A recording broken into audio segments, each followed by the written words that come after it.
الحمدللہ رب العالمین والصلاة والسلام علی سید المرسلین اما بعد فاعوذ باللہ من الشیطان الرجیم بسم اللہ الرحمن الرحیم۔ اگلے میں کہتے اور میانہ روی اختیار کر اپنی چال میں اور پست رکھ اپنی آواز کو، بے شک آوازوں میں سب سے بری آواز یقیناً گدھے کی آواز ہے۔ یہاں میانہ روی اختیار کرنا ظاہری چال میں اور پوری زندگی کی روش میں دونوں شامل ہے۔ ظاہری اعتبار سے جس طرح اکڑ کر چلنا درست نہیں، اسی طرح اپنے زہد اور تقویٰ کے حساب سے بہت جھک کے چلنا بھی ٹھیک نہیں۔ مطلب اس طرح کی زندگی مطلب انتہا پسندی سے بچنا چاہیے۔ مقصد یہ ہے کہ وہ ایکسٹریمسٹ نہ ہو، ایکسٹریم سے بچیں، بیلنس قائم رکھیں ہر ایک چیز میں، اپنے تعلقات میں، اپنے چال ڈال میں، اپنے اخراجات میں، خرچ کرنے کے بارے میں اسپیشلی نہ اسراف کریں، نہ جو ہے تبذیر کریں۔ مطلب یہ اسراف اور تبذیر آگے جا کے ڈیٹیل میں ہم پڑھیں گے، آج اس کا موقع نہیں ہے۔ تو یہ جو ہے ان سے بچنا چاہیے اور ہمیں کیا کرنا چاہیے، ایک بیلنس رویہ اختیار کرنا چاہیے۔ یہ بالکل ایک میچورٹی کی بات ہوتی ہے۔ میچور انسان کے اندر ہی میانہ روی ہوتی ہے، ہر چیز میں، ہر عمل میں، اور ہر عمل میں اس کا اعتدال ہوتا ہے۔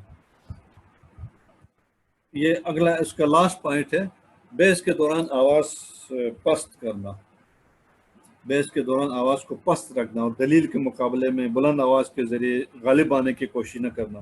کہ شروع میں نے بتایا، البتہ ضرورت کے تحت آواز بلند کرنا منع نہیں ہے، مثلا خطابت میں، تدریس میں اور اذان کے وقت اور چیزیں ہوتی ہیں۔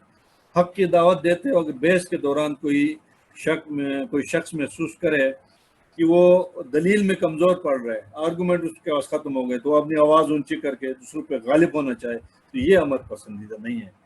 یہ اپنی غلطی، اپنی کمزوری کو چھپانے کے لیے آواز کو اونچا کر رہے ہیں، یہ چیز ٹھیک نہیں ہے۔ یہاں یہ بات ہو رہی ہے۔ لیکن آواز کو اونچا کرنے کے اور موقع بھی ہیں، جیسے خطابت میں اونچا کرنا پڑتا ہے، درس میں اونچا کرنا پڑتا ہے، لیکچر میں اونچا کرنا پڑتا ہے۔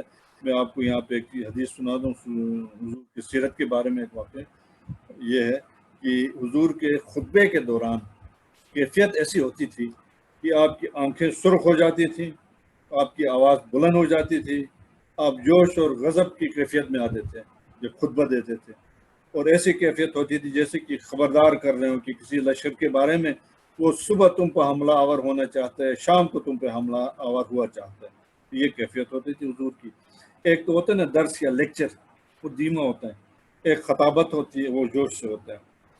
تو اسے یہ معلوم ہوا کہ ہر حال میں پست آواز رکھنے کی بات نہیں ہے۔ تقریر کرتے وقت، خطابت میں، تدریس میں، اذان دیتے ہوئے، فوج میں کاشن دیتے ہوئے، جنگ کے دوران آرڈر دیتے ہوئے، نعرے تکبیر اللہ اکبر کہتے ہوئے، یہ ایسی موقعوں پہ آواز بلند کرنا ہی پڑتا ہے اور کرنا ہی چاہیے۔ یہ یہاں تک ہے۔ اس کے بعد آپ کو دلیل کی یہ بات ہو گئی آپ کے سامنے۔ میں ایک صرف حضور کا ایک دعا آپ کو سناتا ہوں۔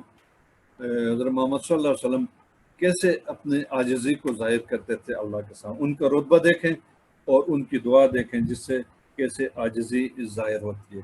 اس کے بعد جو ہے پھر میں آپ کو وہ سمری بھی سنا دوں گا۔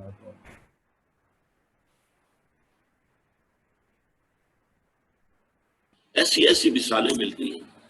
حضور اپنے اس مقام رفیع کے باوجود، سید المرسلین، حبیب رب العالمین، اپنے اس مقام پر بھی جب اللہ سے مخاطب ہوتے تھے تو ایک دعا ہے جو میرا کتاب چاہے مسلمانوں پر قرآن مجید کے حقوق، اس کے آخر میں نے وہ دعا دی ہے، درج کی ہے۔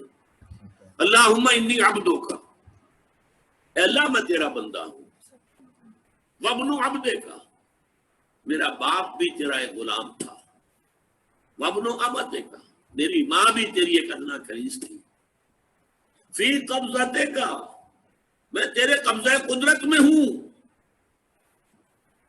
ناصیتی بیدک، میری پیشانی تیرے ہاتھ میں ہے، جدھر چاہے لے جائے، ماضٍ فی حکمک، اور میرے پورے وجود میں تیرا حکم جاری و ساری ہے، عدل فی قضاؤک، اور میرے بارے میں جو فیصلہ تو کرے وہ عدل پر مبنی